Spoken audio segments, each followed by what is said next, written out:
तो हमने बच्चों पिछले लेक्चर में पदार्थ के बारे में पढ़ा था कि वो एक तो शुद्ध पदार्थ होते हैं और एक मिश्रण होते हैं। तो आज हम मिश्रण के प्रकार के बारे में पढ़ेंगे। तो बच्चों मिश्रण 3 प्रकार के होते हैं। एक तो होते हैं विलयन, एक होते हैं कोलॉइड और एक होते हैं निलंबन। आज हम इन तीनों के बारे में डिटेल में पढ़ेंगे। तो पहले मैं आपको समझा देती हूँ इनके बारे में, फिर हम इनके अंतर करेंगे। तो सबसे पहले मैं बात कर रही हूँ विलयन की, कि विलयन क्या होते हैं। तो बच्चों मैं भी आपको विलयन के बारे में बता रही हूँ। तो जैसे अगर हम कोई भी हम बर्तन लेते हैं और उसमें हमने पानी ले लिया, अगर हम इसमें चीनी मिलाते हैं तो हम देखते हैं कि थोड़ी देर में चीनी सारे जो पानी में अच्छे तरीके से घुल जाती है और पूरा पानी जो है वो मिठास वाला हो जाता है। तो ये हमने विलयन तैयार किया है। तो विलयन जो होता है उसमें क्या होता है कि जो कण होते हैं उनका साइज बहुत छोटा होता है और वो अच्छे तरीके से घुल जाते हैं। तो हमने यहाँ पे एक तो पानी लिया और एक हमने क्या ली बच्चों, चीनी ली। तो यहाँ पे हमने 2 चीजें ली जिनको मिला के हमने विलयन तैयार किया है। जो बच्चों यहाँ पे पानी है उसको हम बोलते हैं विलायक, और जो हमने चीनी ली है बच्चों उसको हम बोलते हैं विलेय। और विलेय और विलायक जब दोनों आपस में मिल जाते हैं तो उससे क्या तैयार हो जाता है, विलयन तैयार हो जाता है। तो इसका मतलब क्या हुआ कि विलयन 2 चीजों से मिलकर बना है, एक तो विलेय और एक विलायक।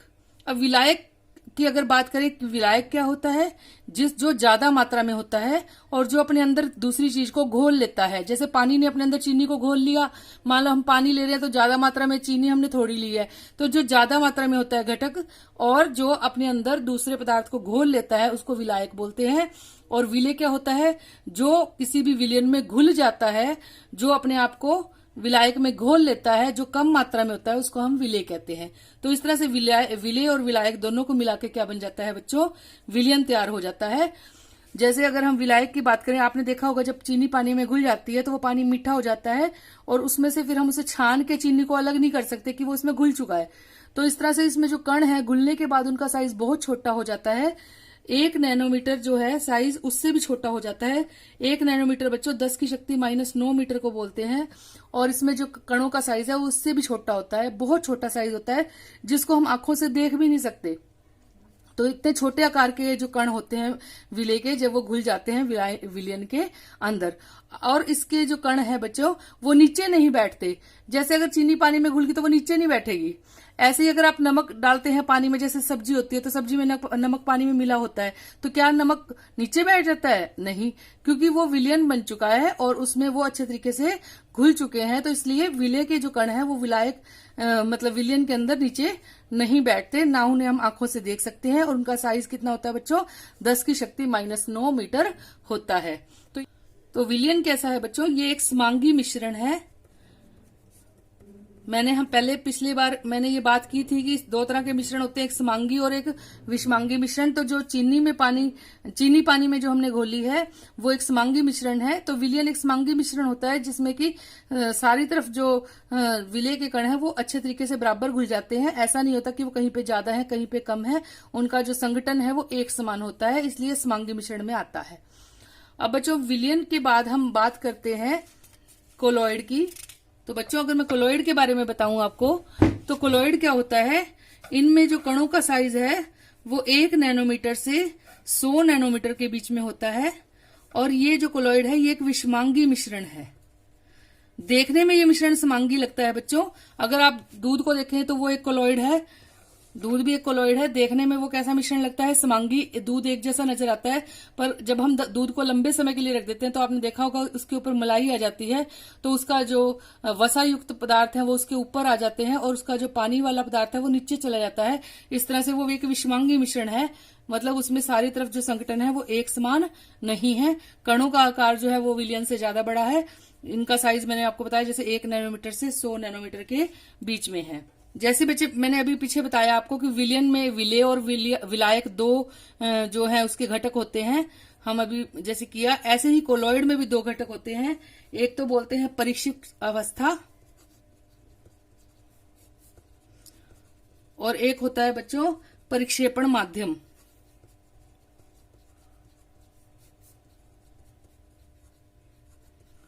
परिक्षिप्त अवस्था, परिक्षेपण माध्यम। अब आप सोच रहे होंगे भी क्या होते हैं, तो जो बच्चों विलेय था, जो हमने विलयन में विलेय के बारे में पढ़ा, विलेय जो कम मात्रा में होता है, जो घुल जाता है, उसी तरह से विलेय की जगह ही यहाँ पे शब्द यूज हुआ है परिक्षिप्त अवस्था, जो अपने आप को घोल लेता है किसी दूसरे मतलब घोल के अंदर, तो उसको परिक्षिप्त अवस्था बोलते हैं।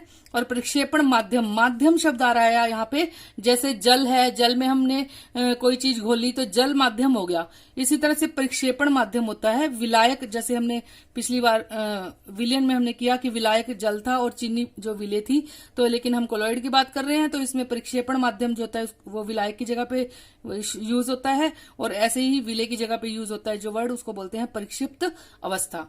अब बच्चों जो कोलॉइड है इसमें बहुत खास गुण होते हैं, और जो विलयन और जो आगे हम पढ़ने जा रहे हैं तीसरी टाइप, उनसे बिल्कुल इसमें अलग गुण होते हैं।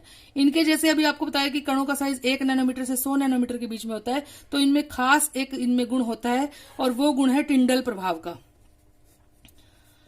जो कोलॉइड के कण हैं वो टिंडल प्रभाव दर्शाते हैं। अब आप सोच रहे होंगे कि टिंडल प्रभाव क्या होता है, तो मैं आपको बताती हूँ टिंडल प्रभाव क्या होता है। अब बच्चों जैसे आपने कभी देखा होगा कि अंधेरे कमरे में मान लो हम कहीं बैठे हैं और कहीं पे एक रोशनदान होता है या कहीं पे एक खिड़की होती है, और वहां से जो प्रकाश की किरणें जब आती हैं तो हमें छोटे छोटे कण धूल के इस तरह से नजर आते हैं, ऐसे उड़ते हुए नजर आते हैं। धूल के कण इधर उधर टेढ़े मेढ़े घूम रहे होते हैं, वो हमें दिखाई देते हैं अंधेरे कमरे में बैठ के। तो इस तरह से जो वो कण हैं वो क्या कर रहे हैं कि जब प्रकाश उनके ऊपर आ रहा है, उनके ऊपर पड़ रहा है, तो उनका साइज 1 नैनोमीटर और 100 नैनोमीटर के बीच में है, तो उनका प्रकाश का साइज इतना होता है कि वो प्रकाश को टकराने पर, जब प्रकाश उनसे टकराएगा तो प्रकाश बिखर जाता है, जिसकी वजह से जो कोलॉइड होते हैं उनका जो पथ होता है वो दिखाई देने लगता है। इसको बोलते हैं टिंडल प्रभाव। मान लो हम एक बर्तन लेते हैं या हम एक बीकर लेते हैं कांच का, और उसमें हमने कोई भी कोलॉइड ले लिया। क्या लिया है हमने इसके अंदर? कोलॉइड लिया है हमने इसके अंदर, और हम यहाँ पर अंधेरे कमरे में बैठे हैं और हमने एक टॉर्च ली हुई है जिसमें से हम इसके ऊपर प्रकाश डाल रहे हैं। तो हम क्या देखेंगे कि जहां से जो ये कोलॉइड सॉल्यूशन है, जब इसमें से प्रकाश गुजरेगा तो ये जो रास्ता है ये चमकने लगेगा, तो पूरा रास्ता दिखाई देने लगेगा, क्योंकि जो कोलॉइड के कण थे उनका इतना आकार था कि उन्होंने प्रकाश को बिखेर दिया, और जिसकी वजह से जो ये रास्ता है ये दिखाई देने लगा। यानी ये क्या दर्शाते हैं? टिंडल प्रभाव को दर्शाते हैं। तो कोलॉइडल सॉल्यूशन की बात करें, जैसे मैंने अभी आपको इसके गुण बताए, तो पहला गुण मैंने इसको क्या बताया आपको कि ये विषमांगी मिश्रण है, इसके कणों का आकार 1 नैनोमीटर से 100 नैनोमीटर है। एक मैंने आपको बताया कि ये क्या दर्शाते हैं बच्चों? टिंडल प्रभाव दर्शाते हैं। फिर उसके बाद बच्चों मैं इसके बारे में जैसे आपको बता रही हूँ कि अगर इनको लंबे समय तक रख दें, थोड़े समय नहीं, अगर ज्यादा लंबे समय तक इनको रखा जाए तो इनके जो कण हैं वो नीचे बैठ जाते हैं इस तरह से, और छान के हम इनके कणों को अलग नहीं कर सकते। जैसे दूध है, अगर हम उसे छलनी में से छानेंगे तो उसके कणों को हम अलग तो नहीं कर सकते ना, तो इस तरह से छान के हम परिक्षिप्त अवस्था और परिक्षेपण माध्यम को अलग नहीं कर सकते। तो ये बच्चों कोलॉइड के बारे में मैंने आपको बताया।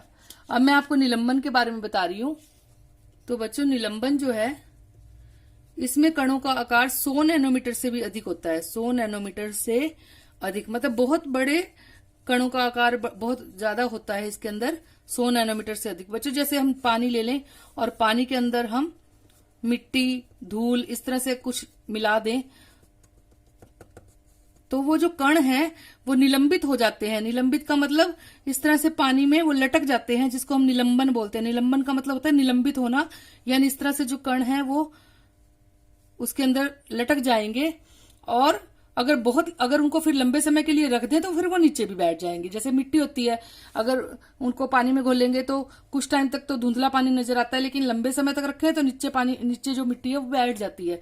तो इस तरह से निलंबन में कणों का आकार बड़ा होता है, और ये एक विषमांगी मिश्रण है। आपको मैंने बता ही रखा है विषमांगी, क्योंकि इसमें जो मिट्टी है कहीं पे ज्यादा मात्रा में है, कहीं पे कम, नीचे ज्यादा होगी, भारी होने की वजह से नीचे बैठ जाएगी, और ऊपर कम होगी। तो इस तरह से ये एक विषमांगी मिश्रण है।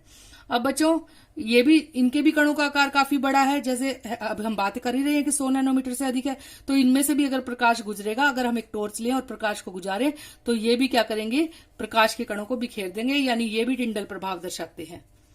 तो टिंडल प्रभाव ये भी दर्शाएंगे। उसके बाद बेटे इनके कणों का आकार इतना बड़ा होता है कि इनको छन्ना पत्र मतलब कोई भी छलनी से हम छान के आसानी से अलग कर सकते हैं। जैसे मिट्टी है तो अगर हम उसे छानते हैं तो कई मिट्टी छलनी के ऊपर रह जाती है, या छन्ना पत्र जिसको हम फिल्टर पेपर कहते हैं उसके ऊपर रह जाती है। तो इस तरह से हम इसके कणों को छानकर अलग कर सकते हैं। उसके बाद जैसे मैंने आपको बता ही दिया कि इनके कणों को, ये इसके कण जो है तली में बैठ जाते हैं जब इन्हें लंबे समय तक रखा जाता है। तो ये था बच्चों निलंबन के बारे में। आप चाहें तो इसे स्टील करके आप इसे लिख भी सकते हैं अपनी नोटबुक में। तो इस तरह से विलयन, कोलॉइड, निलंबन, इसके यहाँ गुण है, कौन कौन से गुण है और उसके आधार पे यहाँ पे इनका जो है अंतर लिखा हुआ है। तो सबसे पहले हमने बात हम करी जैसे पहले से, प्रकार ये समांगी है, विषमांगी है और ये भी विषमांगी है। उसके बाद हमने बात की आकार की, जैसे इनके कणों का आकार 1 नैनोमीटर से छोटा, 1 से 100 नैनोमीटर और 100 नैनोमीटर से अधिक। फिर हमने बात की टिंडल प्रभाव की, इसमें प्रकाश का मार्ग दिखाई नहीं देता क्योंकि कण बेटे इनमें बहुत छोटे साइज के होते हैं जो प्रकाश को नहीं बिखेर सकते, इसलिए ये टिंडल प्रभाव नहीं दर्शाएंगे। इसमें ये टिंडल प्रभाव दर्शाएंगे और ये भी टिंडल प्रभाव दर्शाएंगे, जो मैंने आपको बता ही दिया है।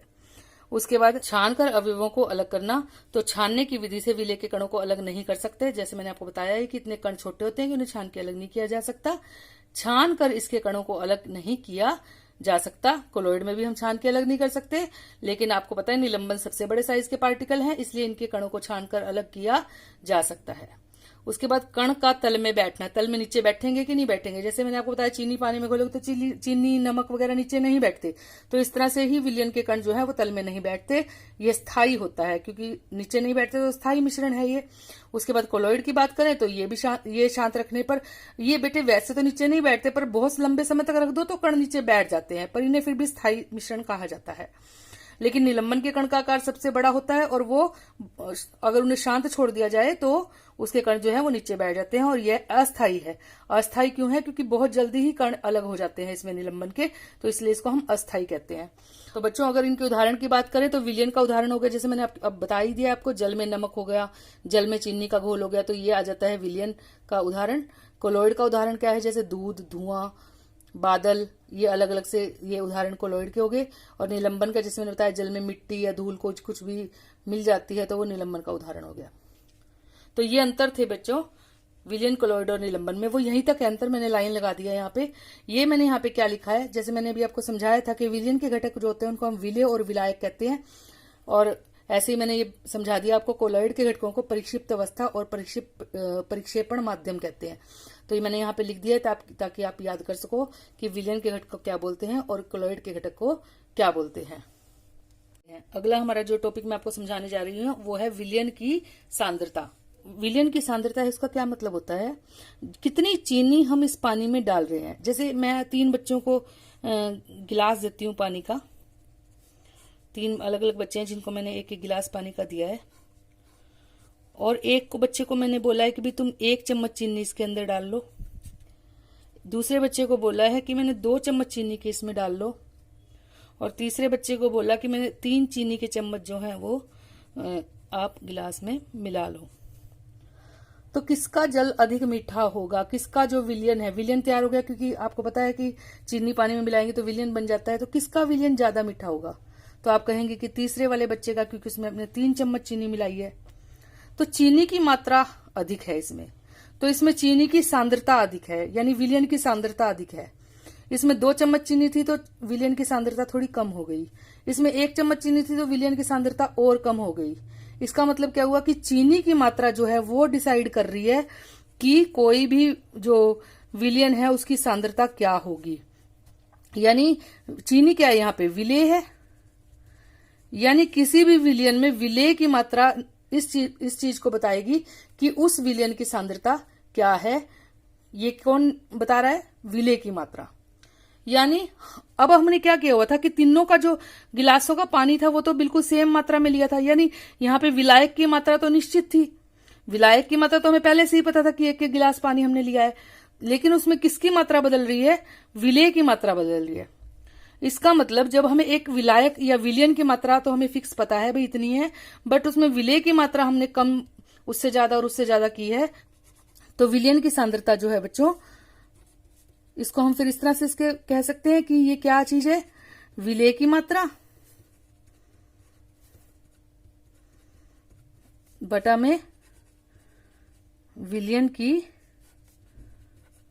मात्रा, यानी किसी भी विलयन के अंदर कितना विलय मिलाया है उसको हम बोलते हैं विलयन की सांद्रता। तो विलयन की सांद्रता क्या है? विलय की मात्रा जो विलयन की दी गई मात्रा में उपस्थित हो, यानी किसी भी विलयन के अंदर कितना विलय उपस्थित है वो उसकी सांद्रता होता है। तो विलयन की सांद्रता बराबर है विलय की मात्रा बटा विलयन की मात्रा।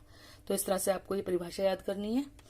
उसके बाद बच्चों यहाँ पे हमने किया संतृप्त विलयन क्या होता है और असंतृप्त विलयन क्या होता है, तो इसको भी आप समझ लीजिए। बच्चों जैसे आप क्या करते हैं, आप पानी के अंदर चीनी मिला रहे हैं तो चीनी उसमें घुल गई, आपने और चीनी ऐड कर दी, और चीनी मिला दी, 1 चम्मच चीनी और मिला दी तो वो भी घुल गई। फिर आपने क्या किया, उसके अंदर 1 चम्मच चीनी और घुला दी, वो भी घुल गई। फिर आपने क्या किया, उसमें 1 चम्मच चीनी का और डाल दिया, वो भी घुल गया। पर क्या ऐसा होगा कि आप चीनी डालते रहो घुलती ही जाएगी? नहीं, एक ऐसा समय आएगा जब जो आप चीनी डाल रहे हैं वो पानी में घुलना बंद हो जाएगी। तो उस समय जब विलायक में घुलना बंद हो जाता है उस समय वो जो विलयन है उसको हम कहते हैं संतृप्त विलयन।